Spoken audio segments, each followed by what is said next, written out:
You're going to be like, wow, that Ruby girl is really, really cool. And I want to be your friend. Ruby, Ruby, Ruby, Ruby! And do you? Know how you do it to me?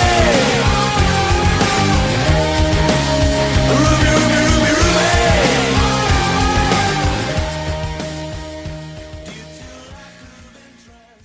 Hey, Arcaders, UberNerd527 here. Welcome once again to the Cartoon Connoisseur Theater Podcast and our special mini-cast, RWBY Roundup. Before we get started with this episode, I do want to really quickly apologize for this episode actually coming out a little late. I was actually really sick for a little while and I was unable to do any other episodes besides that one. So I wasn't able to bring this out on time, so I apologize very, very much for the fact that this one is really, really late. But I'm here now. We're going to be talking about this episode, which, again, I'm very excited about talking about these episodes. Now, in case you've never listened to this mini-cast before, RWBY Roundup is a podcast where we're going over episodes of Volume 3 of Rooster Teeth's RWBY. Again, Rooster Teeth is a website you can go to. They have lots of great entertainment for geeks and nerds. And one of the shows that they have is called RWBY. And it's a great show. Really love it, especially if you love anime. You should really try it out. You can go on roosterteeth.com and watch all the episodes of Season 3. Also, YouTube has the episodes of some of the episodes of Season 3 also as well, so you can watch those on YouTube as well. If you want to go on something else like Netflix, Volume 1 and Volume 2 of RWBY is on Netflix. So you can find those on Netflix as well. You can also buy the DVDs and videos on Rooster Teeth's store as well as Amazon. Let's go ahead into this episode called Destiny. The episode starts off with Team RWBY and they're in their dorm room and they're being talked to by Ironwood, and he's talking to Yang specifically about the incident that happened in our last episode. As you know, Mercury attacked Yang and Yang fought back and Mercury pretended like he broke his leg. We all know that it's not real because he has a robotic leg. Yang doesn't know that yet, so that's why we're going through all this. Also, we know that Emerald has used her semblance of projection and kind of mind control to kind of put a vision in people's head that Yang went up and attacked Mercury for no reason whatsoever. So this is kind of the ramifications of what just happened in that episode.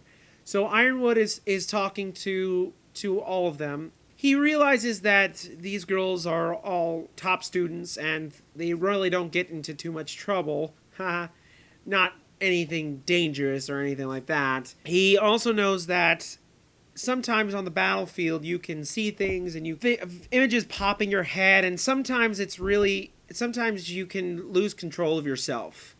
Even though RWBY and Weiss try to convince Ironwood that Yang would never do anything like this, Ironwood is not completely convinced because of the video footage that's clearly been doctored, and everyone in the stadium who believed they saw what they saw. It's all a big mess at this point. Ironwood tries his best to kind of convince Yang that she didn't actually see what she thought she saw.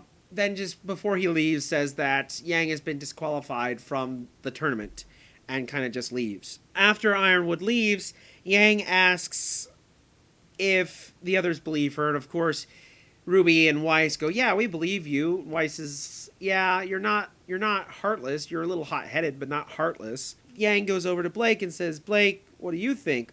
Now, Blake isn't really too sure. She doesn't know whether this is actually happening, and that's because of something that she's gone through in the past. Now, I believe this is her talking about Adam, but I could be wrong. So she says that she has been through a thing where slowly but surely she had a friend who at first kind of lost control little bits at a time and just lost more control and eventually just became a completely different person from what she knew. And she really, this kind of is very familiar to her in a way. And I think that's a really true character moment for Blake. is she doesn't actually believe that Yang is capable of doing this, but she needs a little bit of convincing just to make sure. So she asks Yang to say, "Look me in the eyes and tell me you didn't do this." And of course, that's what Yang does. And she says, "All right, I believe you now. I will trust you." And I kind of like this. It's not clear cut and dry. You know, Ruby and Weiss are. I'm not saying they're gullible, but I say that they're very loyal to Yang, and they believe her automatically.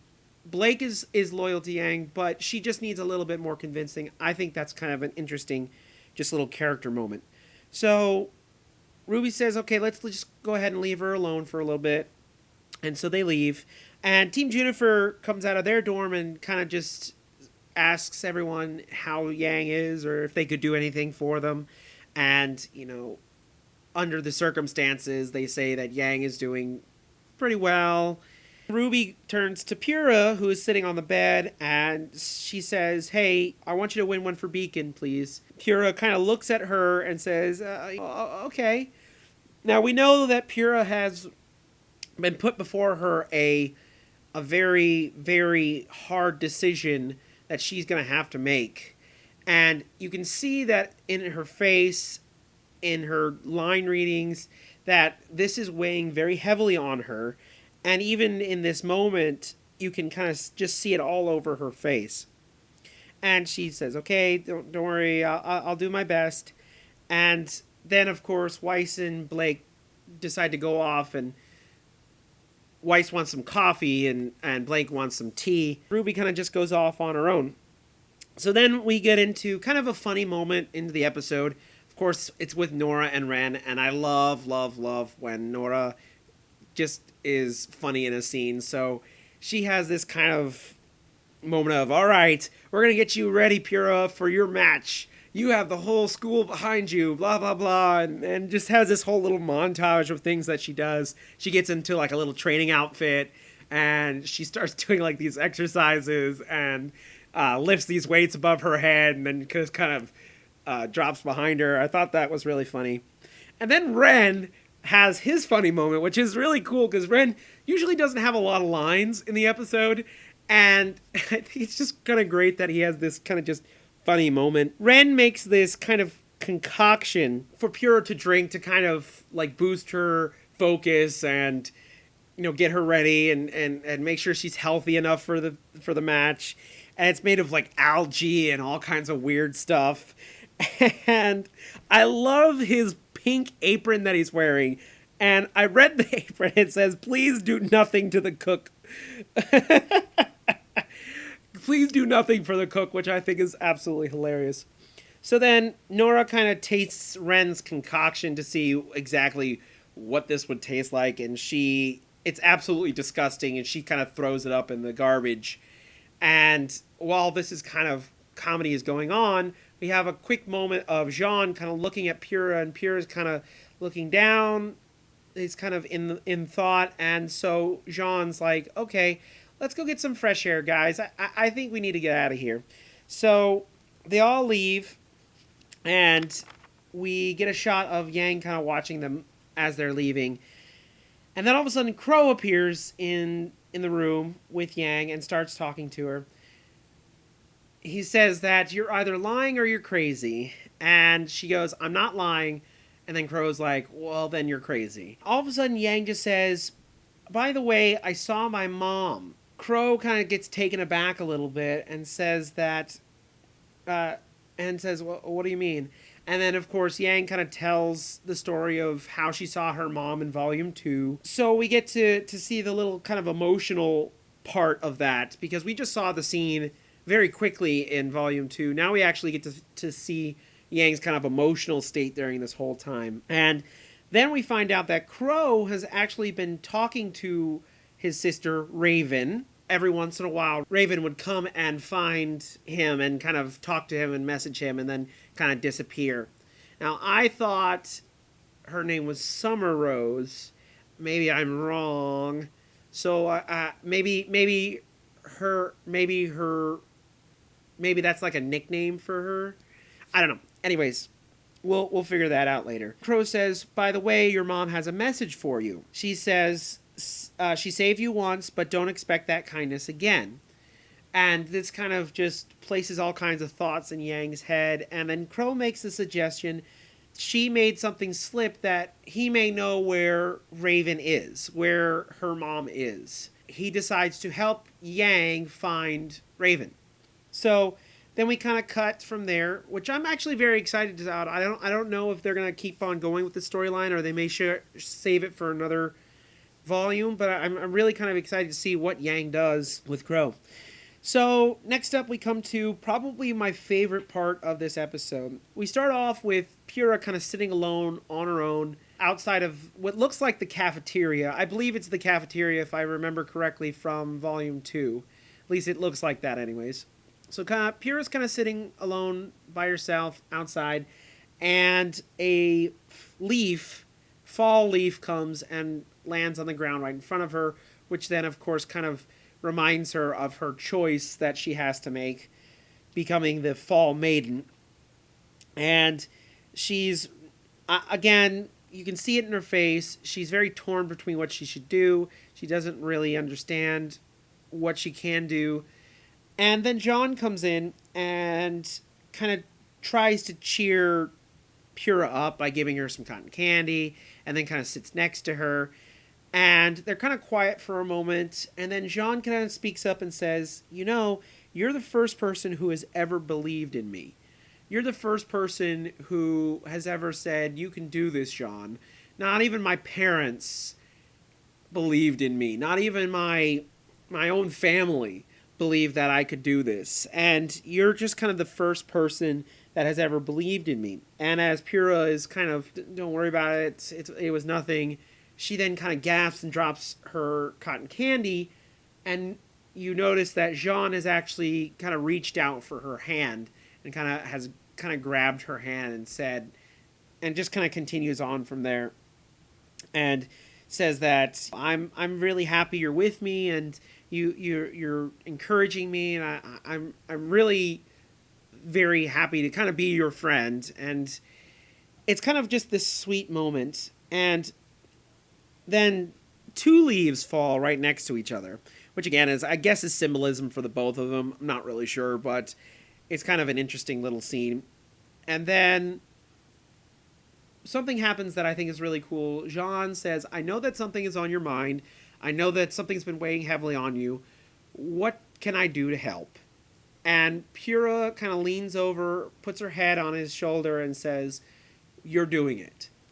So it's kind of a cute little moment, and then there's a slight little pause, and then Pura starts confiding in Jean. She doesn't tell him everything, but she says, do you believe in destiny? Jean says, well, I guess so, yeah, sure. We find out that Pura believes that destiny is not a predetermined fate, that destiny is a final goal. That's something that you work your entire life to finally achieve. She says that she's really kind of struggling with this right now because she believed that she was going to be a huntress, that she was going to save the world, but something has come along that is going to help her do that, but is going to change her whole being, is going to change who she is, and she's not sure whether she wants to go through with it or not. Now, Jean, not understanding what Pura means by this, is like, don't worry about it. You're Pura Nikos. You can do this. You don't ever give up. You don't ever give it a challenge. And that hurts Pura because she believes Jean is kind of saying to her, you should go through with turning into the Fall Maiden. And she's not really completely convinced that she can do that. So she gets a little angry, and Jean tries to comfort her, but she gets so angry that she accidentally uses her semblance. And in case you don't remember what Pura's semblance is, she can actually control metal. So she uses Jean's chest plate to kind of raise him up on the wall and kind of hits him against the wall. Well, when she does this, she kind of realizes what she has done and kind of lets Jean go, and he falls down, and with tears in her eyes, she apologizes and just kind of runs off, leaving Jean all by himself going, what did I say wrong? That's where we left it at that.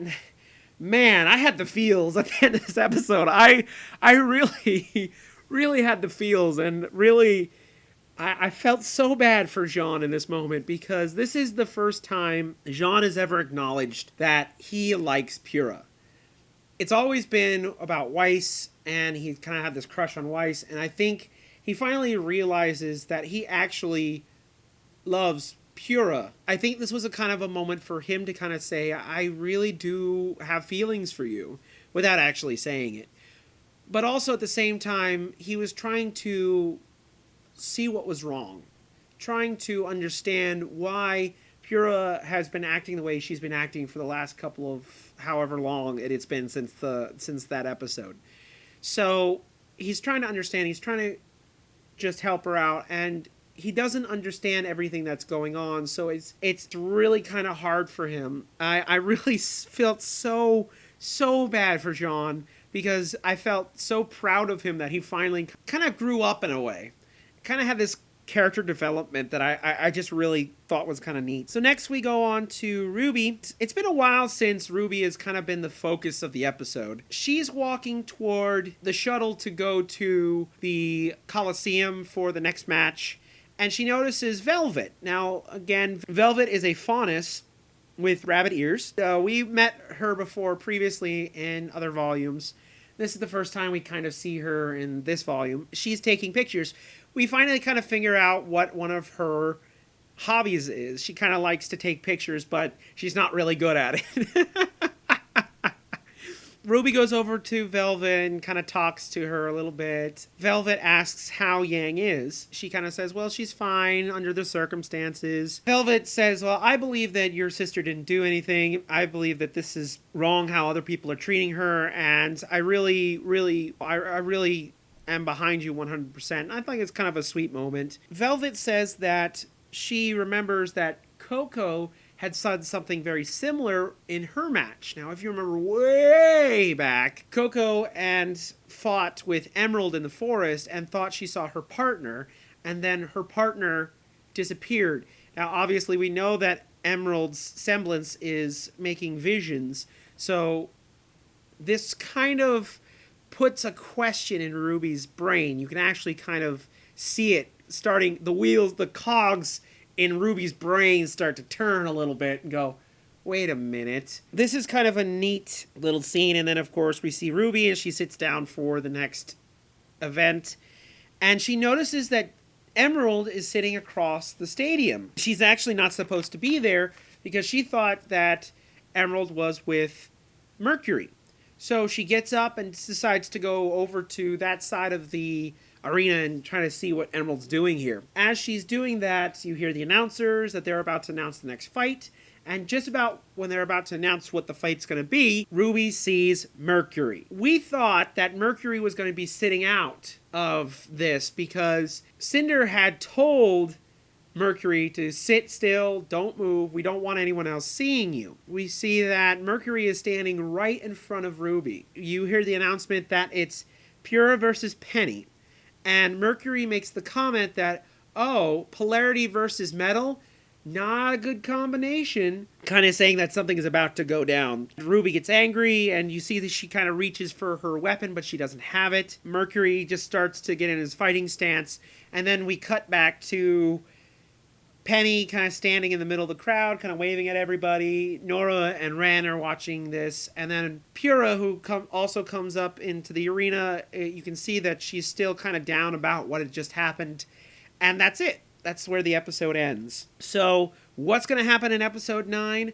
I'm not really sure, but I'm very excited to see what's about to happen here. Let's go over my pros and cons for this episode. So my pros, I am a sucker for character development. I really, really love character development. And this episode was really chock full of not just character development, but character moments. I really love when characters feel real. When characters feel very, very real. When they feel like these are people you could actually know in the real world. And I think this episode was chock full of character moments and character development, and it really made me care for these characters a whole lot. I love Blake's character moment. I love Yang's character moment. I really love Jean and Pyrrha's character development in this episode.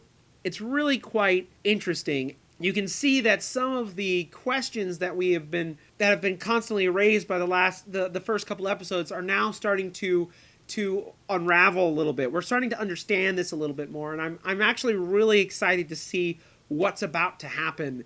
And that's what makes a good story, when it makes you excited, when it gets you pumped and ready to see what happens next. I think that this episode was really, really great at doing that, and I can't wait to see what happens next. Now, my cons for this episode are just two. First, I think that at times this episode was a little slow. Some parts of this episode kind of drug on a little bit, and I kind of wanted to kind of pick up a little bit more. Maybe it's just my personal preference. I really think that could have been paced a little bit quicker, but still, this is a very, very small nitpicky thing. I also think that there may be a little too many things going on right about now. There are way too many stories going on for me to follow, and it's even hard to kind of remember what's going on. Or this is a problem with some episodes, I think, is they try to have so many things going on at the same time, it kind of confuses your audience. Even though I feel that this is a little too much, I feel that there are some shows out there that have more than enough things that are going on that even confuses you more. So again, this is a very small nitpicky thing that I'm just bringing up because, again, I just feel that sometimes you're giving a little too much story and a little too many things are going on, and it just confuses you. So I'm hoping no other storylines are going on right now. We can kind of just stay with what we got right now. Let me go ahead and end this episode of RWBY Roundup. Again, I want to apologize for this coming out a little late. I'm glad that you guys are sticking with it and listening. We are part of the Arcade Archives Network, and you can go to arcadearchives.com, thearcadearchives.com, and you can see all kinds of great articles, videos, and even webcomics on our website. So please go and check that out. If you're listening to this on iTunes, or even if you're listening to it on the site, thearcadearchives.com, we would like to, or on YouTube as well, because we also are on YouTube, please make sure you comment below. We want to really hear from you. We want to really hear what you think of these episodes. So please leave a comment. If you're listening to this on iTunes, please make sure you subscribe to the feed and make sure you leave a review on iTunes with as many stars as you feel that we need. And let us know if we can improve a little bit. I really, really want to improve for you. So please, please do that. Also, in case you didn't know, I am an artist. And I have my own webcomic called Tales from the Game Grid. It's a monthly webcomic, very similar to the Sunday Fundies. You can find that on the website every month. We have just passed our 25th issue of the comic and our second year here on thearcadearchives.com. And I'm really, really happy that this is going great, and the people out there are really loving these comics. So please make sure you check that out if you haven't already. Also, if you're a Pokemon fan, we are doing another mini-cast called Pokemon Rewind that you can catch. We are currently going over the Orange Island story arc, and we're going through episodes of that. And also, be ready, because next month is the 20th anniversary of Pokemon, and we're going to be doing some special stuff for that. So keep tuned to that. We'll be announcing that very, very soon. So keep tuned to this feed and keep listening to this podcast if you enjoy it. Again, thank you so much for joining us here at thearcadearchives.com, here at the Cartoon Connoisseur Theater Podcast. Best wishes, everyone. Thank you for joining us for this Arcade Archives Network video. If you like this, please make sure to subscribe to this channel and leave comments below. If you would like more, please go to thearcadearchives.com or zowikerpowie.com. Thank you so much once again for joining us for this Arcade Archives Network video, and don't forget to keep playing like it's 1981.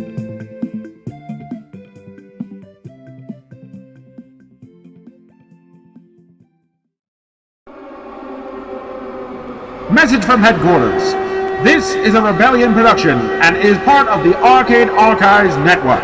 That is all.